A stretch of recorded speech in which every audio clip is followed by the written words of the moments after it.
पिछले कुछ दिनों से सुप्रीम कोर्ट पर सरकार के बयान या फिर सरकार के प्रतिनिधियों का बयान काफी ज्यादा सुर्खियों में है। सुप्रीम कोर्ट सुपर संसद हो गया है।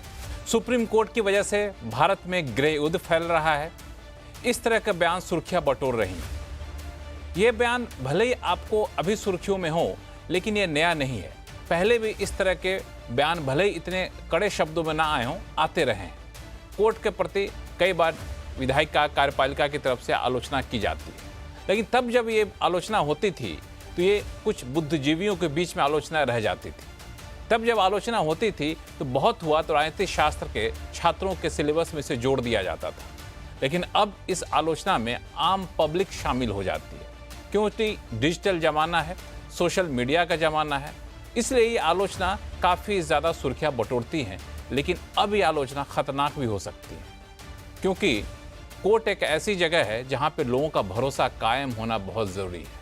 अगर ये भरोसा हिलता है तो फिर एक बहुत बड़ा संकट पैदा हो सकता है। तो इसलिए आवाज़ अड्डा में हम चर्चा करेंगे, क्या वाकई इन बयानों को सिर्फ राजनीतिक नज़रिए से देखा जाए या फिर इसके बीच वाकई व्यवस्थागत दरारें पैदा हो गई हैं जिसे पाटने की ज़रूरत है, या फिर कोई एक लक्ष्मण रेखा खींचने की ज़रूरत है क्या। नमस्कार, मैं हूँ लक्ष्मण राय और आपका मेहमानों से परिचय कराऊं। इससे पहले देखिए आखिर किसने क्या कहा इस पूरे मुद्दे पर।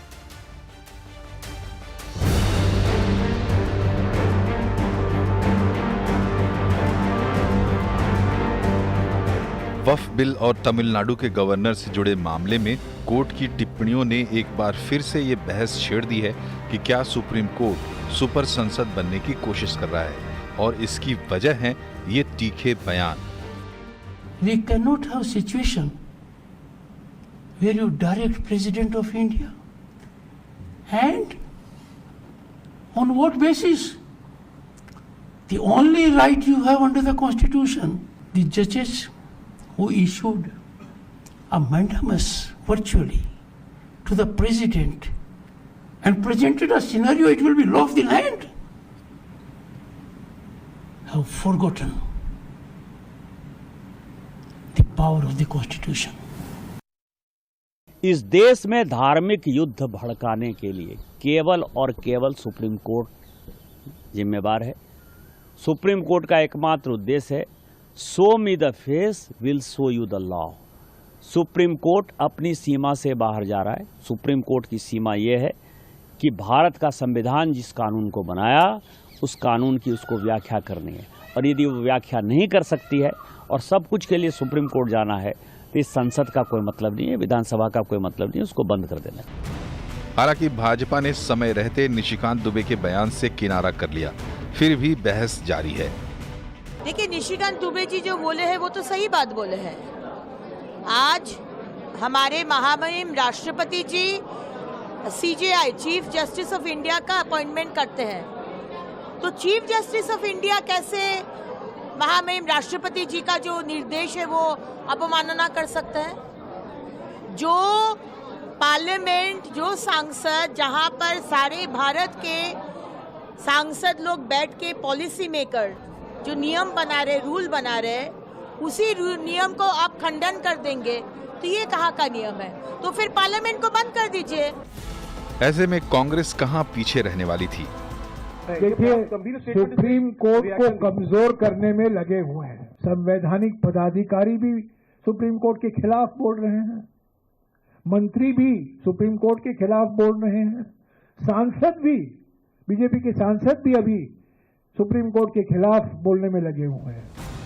अभी भाजपा पर हमलावर होने वाली कांग्रेस भी अपने जमाने में कोर्ट पर हमला करने में पीछे नहीं रहती थी। How does Mr. Shah know what is happening in the political world? What are the forces at work which want to destroy a developing economy? Is a judge competent to decide that? Then why have democracy? Why have elections? Why have political people in power? ऐसे में सवाल उठता है कि आखिर supreme court और संसद में लक्ष्मण रेखा क्या हो।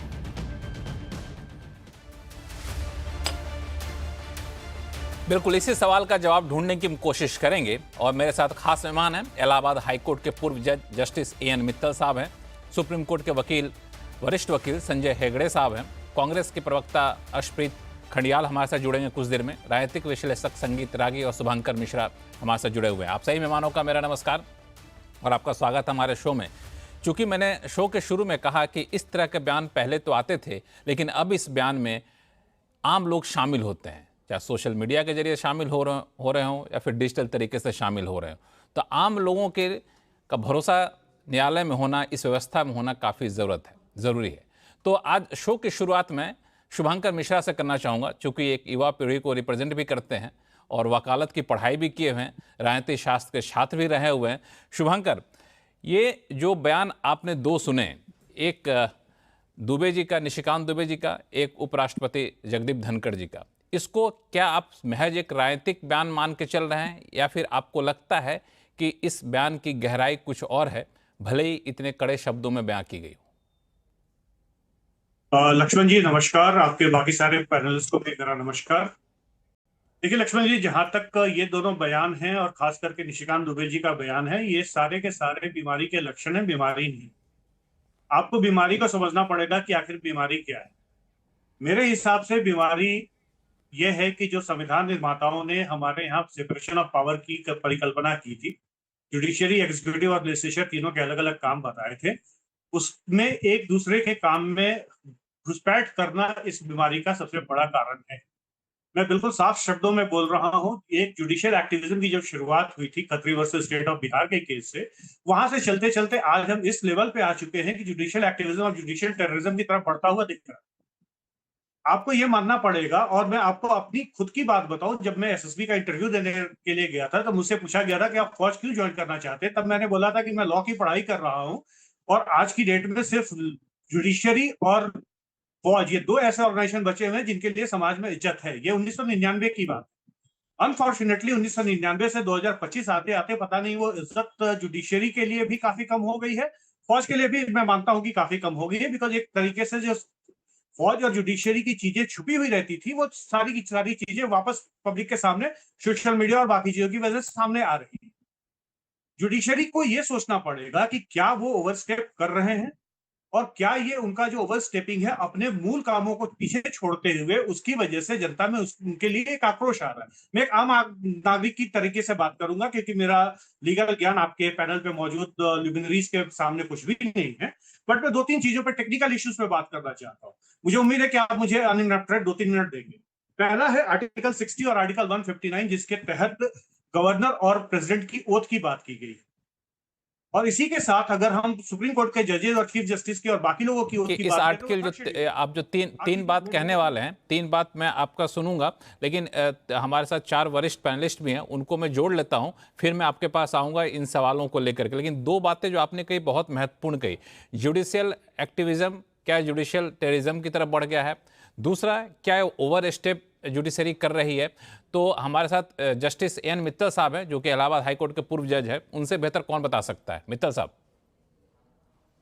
देखिए, पहली बात तो मैं ये कहना चाहूंगा कि सर्वोच्च न्यायालय ने महामहिम राष्ट्रपति जी को किसी प्रकार का कोई निर्देश नहीं दिया है।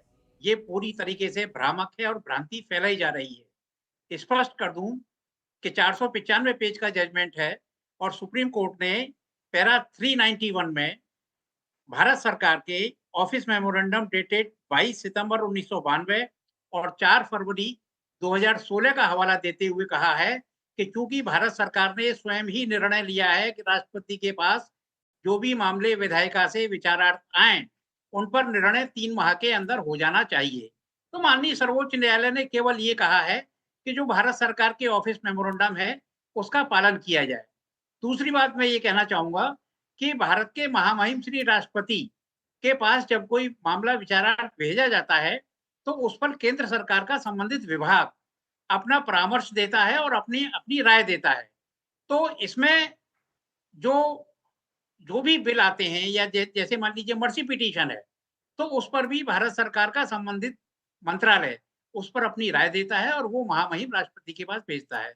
तो ये पूरी तरीके से भ्रामक है, गलत है कि सुप्रीम कोर्ट ने महामहिम श्री राष्ट्रपति को किसी प्रकार का कोई निर्देश दिया है।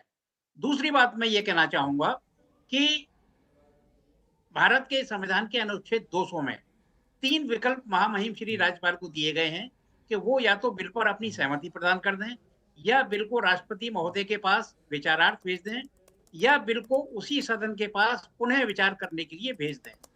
आर्टिकल 200 में कहीं भी यह नहीं लिखा हुआ है कि महामहिम राज्यपाल उसे अनिश्चित काल तक रोक सकते हैं। उसमें यह भी कहीं नहीं लिखा है कि महामहिम राज्यपाल उस पर अपनी स्वीकृति देने से मना कर सकते हैं। आर्टिकल 200 में जो शब्द इस्तेमाल किया गया है वो इस्तेमाल किया गया है एज सून एज पॉसिबल। तो देखिए, भारत के संविधान निर्माताओं ने शायद इस प्रकार की परिकल्पना नहीं की होगी कि केंद्र में और राज्यों में भिन्न भिन्न दलों की सरकारें होंगी। निश्चित रूप से मुझे ये कहने में कोई संकोच नहीं है कि आज यह स्थिति उन सभी राज्यों की है जो भाजपा शासित नहीं है, चाहे वो पश्चिम बंगाल हो, चाहे वो पंजाब हो, चाहे वो पुराना दिल्ली हो जब केजरीवाल की सरकार थी, चाहे वो तेलंगाना हो, कोई भी राज्य हो। तो मेरा ये मानना है कि जब किसी व्यक्ति को महामहिम श्री राज्यपाल के पद पर प्रतिष्ठित किया जाता है, हालांकि वो किसी दलीय स्थिति से जुड़ा रहता है, परंतु जब वो संविधान की शपथ लेते हैं तो उन्हें निष्पक्ष रूप से और निर्भयता से कार्य करना चाहिए और उनको एक दल के प्रतिनिधि के रूप में कार्य नहीं करना चाहिए। अब इसी स्थिति के चलते सर्वोच्च न्यायालय को इसमें हस्तक्षेप करने की आवश्यकता पड़ी, क्योंकि चाहे वो झारखंड हो, चाहे वो तेलंगाना हो, चाहे वो कर्नाटक हो, चाहे वो और राज्य हो, उनके सभी के बिल महामहिम राज्यपालों के पास काफी दिन से बिल्कुल इस बात के प्रावधान पहले से थे। सिर्फ उस ऑफिस मेमोरेंडम का हवाला देते हुए कोर्ट ने ये अपनी बातें कही, उन्होंने कोई निर्देश नहीं दिया यहाँ पे राष्ट्रपति महोदय को। तो इसमें जब निर्देश नहीं दिया तो फिर इस तरह की गलतफहमी क्यों पैदा होती है? ये गलतफहमी सिर्फ एक इस केस को लेकर नहीं कही जा सकती है। हो सकता है कि पहले से ये गुबार बन रहा हो और एक बहाना मिला कि जितने भी मन में संशय थे, मन में भावनाएं थी, उन भावनाओं को व्यक्त किया गया, लेकिन भावनाओं को व्यक्त करने का तरीका थोड़ा सा गलत था। संगीत रागे जी, आपका कमेंट लूंगा, फिर मैं चलूंगा। हेगड़े साहब भी हैं, अशप्रीत साहब भी हैं। देखिए, सबसे पहले तो लक्ष्मण जी मैं बताऊं कि क्या जजों का जो हाई कोर्ट में जजों का अपॉइंटमेंट होता है वो बिना पॉलिटिकल इंटरफेरेंस का होता है? क्या ये मेरिट के बेसिस पर चुने जाते हैं? क्या ये राजनीतिक सिफारिश से वहाँ पर नहीं पहुँचे हुए लोग हैं? एक कलेक्टर तो एक कम से कम इंटरव्यू दे करके, एग्ज़ाम दे करके होता है, लेकिन हाई कोर्ट के जज जो होते हैं वो मेरिट के बेसिस पर कितने चुने जाते हैं ये बताने की किसी को आवश्यकता नहीं है, मैं अच्छी तरीके से जानता हूँ। दूसरी बात, सुप्रीम कोर्ट संविधान की व्याख्या कर सकता है, संविधान में संशोधन नहीं कर सकता है। एक अंधा भी जानता है कि कंसल्टेशन और कंसेंट में क्या फ़र्क है। जो एक अंधा भी ये बता सकता है कि कंसल्टेशन कंसेंट नहीं हो सकता। इसके बावजूद सुप्रीम कोर्ट ने कोलेजियम की व्यवस्था की, कार्यपालिका के अधिकार को छीना और संविधान में इसकी कहीं भी व्याख्या नहीं है, कहीं भी व्यवस्था नहीं है। यह एक जुडिशियल अपराध है, ये जुडिशियल भ्रष्टाचार के अतिरिक्त और कुछ भी नहीं है। 3 जज की सिफारिशें कैसे विश्वसनीय हो सकती है? क्या आपने आवेदन सारे वकीलों से मांगा है? क्या आपने सारे आवेदन की स्क्रूटनी की है? क्या आपने तटस्थ कोई इंटरव्यू लिया है? क्यों आप पर विश्वास किया जाए? क्या लोग जानते नहीं है कि कॉलेजियम के अंदर क्या भ्रष्टाचार है? क्या प्रशांत भूषण ने और 3 जजों ने प्रेस कॉन्फ्रेंस करके रोस्टर में करप्शन की बात नहीं की है? क्या बेंच फिक्सिंग के बारे में सुप्रीम कोर्ट पर टिप्पणी नहीं हुई है? क्या सुप्रीम कोर्ट के बारे में पहले ऐसी बातें, करप्शन के बारे में बात नहीं की गई है? प्रशांत भूषण ने एक चवन्नी उछाल करके आपके सामने फेंक दिया। आप सुप्रीम कोर्ट हैं, आपको ध्यान में रखना चाहिए। ऐसा नहीं है कि आप दूध के धुले हुए हैं और आप पवित्र गाय हैं और आपके बारे में कोई टिप्पणी नहीं करनी चाहिए। लेकिन हाँ, क्यों टिप्पणी लोग नहीं करता है? क्योंकि आप में कंटेम्प्ट का हाथ में हथौड़ा है। जैसे कोई राह में चलता है और लोग एक पिस्टल लिए हुए रहता है तो हर कोई उसको प्रणाम करते रहता है, लेकिन वो सम्मान के कारण उसको प्रणाम करता है, ऐसा नहीं है, क्योंकि वो पता है कि वो क्या है, उसके हाथ में पिस्टल है। तो आपके हाथ में एक कंटेम्प्ट का पिस्टल है जिसके कारण लोग आपके बारे में टिप्पणी नहीं करता है। नहीं तो जस्टिस के हाईकोर्ट, दिल्ली हाईकोर्ट के जज के घर में पैसा मिलता है और सुप्रीम कोर्ट की क्या प्रतिक्रिया होती है? बाकी एक आम आदमी होता तो उसे जेल डाल दिया जाता। प्रशांत भूषण की संजय जगह कोई हेगड़े और जी, आदमी होता ठीक है, तो उसको जेल मैं में डाल आपकी दिया बात गया को समझ होता। गया संगीत रागे जी, यही चर्चा हम लोग करना चाह भी रहे थे कि क्या कोर्ट के प्रति आम लोगों का विश्वास उठ रहा है या फिर उस क्रेडिबिलिटी को फिर से यहाँ पे आऊंगा, फिर से रागी साहब के पास आऊंगा मैं, चूंकि यहाँ पास 2 वक्ता और हैं, उनको जोड़ लेता हूँ, फिर आपके पास आऊंगा मैं। 10 सेकंड लक्ष्मण जी, 10 सेकंड। आपने 3 महीने का समय सुप्रीम कोर्ट के चीफ जस्टिस के बेंच में कितनी फाइलें पड़ी हुई है लोग जानना चाहेगा। सुप्रीम कोर्ट में कितने केसेस पड़े हुए हैं जानना चाहेगा। देश के न्यायालयों में कितने पेंडिंग केसेस पड़े हुए हैं लोग जानना चाहेगा। ये आपने अपने ऊपर अकाउंटेबिलिटी की कोई सीमा नहीं है। आपका डिस्क्रिशनरी पावर विवेकपूर्ण होता है और बाकी दुनिया की डिस्क्रिशनरी पावर वो संबंधों और संदेह के घेरे में होता है। ये सब कोई जानता है कि जुडिशरी में क्या है, इसलिए आज लोग सड़कों पर आकर के जुडिशरी के बारे में बात कर रहे हैं। वक्त पर आपको जल्दीबाजी थी। वक्त के कानून को पहले भी लोगों ने चैलेंज किया था, आपने क्यों नहीं पहले सुना? आपको कृष्ण जन्मभूमि पर आया था मामला, क्यों नहीं सुना? क्योंकि हिंदू सड़क पर नहीं है ना। राम टेम्पल पर आप कागज की बात करते हैं और बाकी वक्त जो है 17वीं शताब्दी 16वीं शताब्दी। 2 वक्ताओं को और जोड़